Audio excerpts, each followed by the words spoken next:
د خیبر پښتونخوا د نورو سیمو پرنګ په 400 کې د ماشومانو د روکېدو لړۍ دوامداره ده، خو پولیس او نور ادارې خو غم نه کوي. د 400 د اسلام آباد کورونه یو زنانه وایي چې 3 میاشتې وړاندې د دې 14 کلن زوی د کور روک شوی دی، خو پولیس ته د ریپورت باوجود خو هغه نه ترلاسه شوی. دغه مور په جړاوني انداز کې وایي چې 3 میاشتې وړاندې د کور یې زوی وته وو، خو بیا تر نن ورځې پورې نه دراغلی او باید چې پولیس ته دغه د بیا راوستو لپاره خاص وکړي.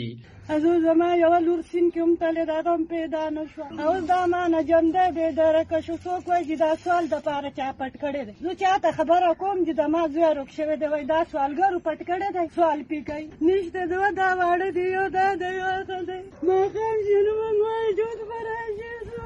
د اسلام آباد کورونو یو ټولنیز فعال خوشحال خان وایي چې دا خلک د سوات اوسېدونکي دي او دلته په یوې جومپړه کې ژوند کوي. ماشوم یې لا درکه شوی، خپه دي ورپسې پولیس ته ریپورت هم کړی، خو تر نن ورځې پولیس ورسره هیڅ رابطه نه ده کړې.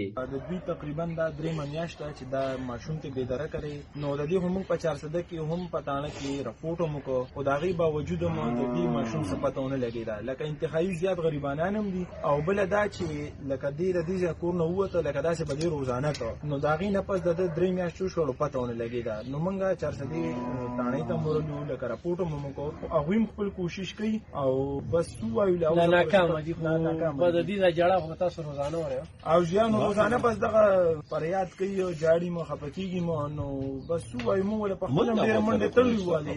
د اطلاعاتو تر مخه د 400 ضلعې د یو شمېر سیمونو د ماشومانو د روکېدو خبرونه رامخته کېږي، خو پولیس وایي چې باید ماشوم د بغیر د مشر نه بهر پرې نه غودی شي او دوی د خپل نظر لاندې وساتلی شي. علب خان شیرپو، دلبر نیوز 400.